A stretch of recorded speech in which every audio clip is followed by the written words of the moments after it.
5 मुद्दों पर चैलेंज करने की बात कही थी कि वो तैयार है 5 मुद्दे। लेकिन जो आम आदमी सेना के जो राष्ट्रीय अध्यक्ष प्रभात कुमार जी ने कहा है कि पहले वो दिल्ली देखें, उत्तराखंड की बात बाद में करें। पहले तो हम इस शख्स को जानते नहीं हैं, ये कौन है और क्या कहना चाहता है, हमें इस पे कुछ कहना नहीं है। जब हम जानते नहीं उसको तो उसकी क्या महत्ता है उस चीज़ को मैं नहीं कहूँगी।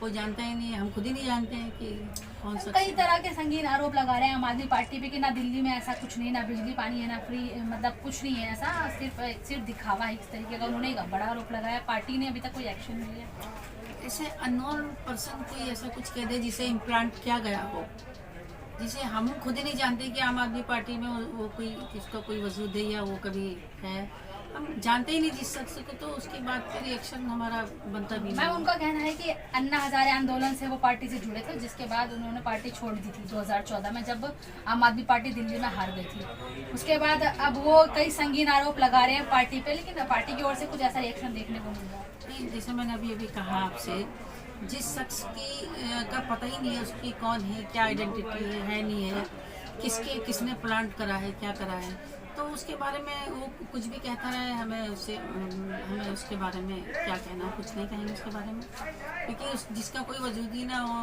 उसके लिए क्या कहा जाए। और जहाँ तक आम आदमी पार्टी का है, तो आज आम आदमी पार्टी को सभी देख रहे हैं कि कहाँ पहुँच गई। जिन्हें कह रहे कि पहली बार हारे नहीं बल्कि पहली बार भी जीते थे केजरीवाल जी दिल्ली में, और 3 बार की जीत उनकी ये साबित करती है कि जो भी कोई इस तरह के आरोप लगाते हैं, वो लोग, उनको देखो, आरोप लगाना लोगों का काम है। जब देखते हैं कि कोई काम अच्छा कर रहा है तो उस पर आरोप लगाने वाले भी हो जाते हैं। तो दिल्ली में केजरीवाल जी का जो है, दिल्ली में नहीं बल्कि आप तो देख ही रहे हैं, आप पत्रकार हैं, दिल्ली से लेके और दिल्ली से बाहर, इंडिया में नहीं, इंडिया से बाहर भी आज केजरीवाल जी का डंका बोल रहा है। तो हम अगर ये बात कहें कि केजरीवाल जी के अलावा कोई भी इंडिया में ऐसा आदमी नहीं है या ऐसा लीडर नहीं है जो केजरीवाल जी को बीट कर सके, तो इसमें कोई अतिशयोक्ति नहीं होगी। केजरीवाल जी ने जो काम कर दिए हैं, मेरे ख्याल में ये और 70 साल या और इससे आगे भी अगर ये राज कर लें तभी भी नहीं कर पाएंगे, जो 6 साल में केजरीवाल जी ने अपने स्टेट में दिखा दिए। और एक नमूना और उन्होंने एक मॉडल पेश कर दिया कि लोगों को किस तरह काम करना चाहिए सत्ता में रहते। मैम, क्या लगता है दिल्ली की तर्ज पर उत्तराखंड में आम आदमी पसारती है अगर, तो क्या लगता है एक बड़ा चैलेंज होगा बीजेपी का उसके सामने? क्या चैलेंज मानते हैं उसे? नहीं, हम किसी को चैलेंज नहीं मानते, कि हम ये जानते हैं कि अगर लोगों को अपना और अपने बच्चों का और इस देश की जनता का और खासकर उत्तराखंड की जनता का भविष्य कहीं देखना है, तो मैं ये मानती हूँ कि हमारे लिए चैलेंज नहीं है।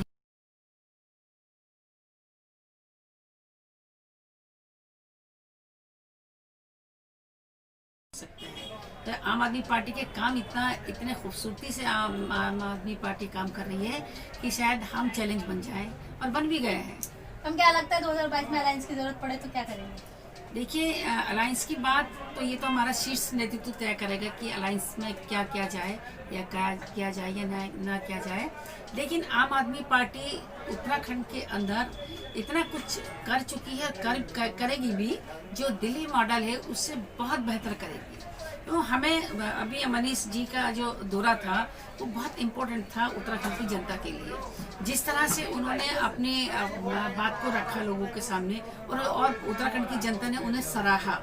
उन्होंने शिक्षा पे बोला, उन्होंने उस पे मेडिकल पे बोला, उन्होंने पलायन पे बोला, रोजगार मुद्दे पे बोला, और इतनी खूबसूरती से जवाब दिए मनीष सिसोदिया जी ने कि आम आदमी पार्टी का आज उत्तराखंड के अंदर, तमाम उत्तराखंड के अंदर लोगों ने उनको सराहा ही नहीं बल्कि एक्सेप्ट किया है।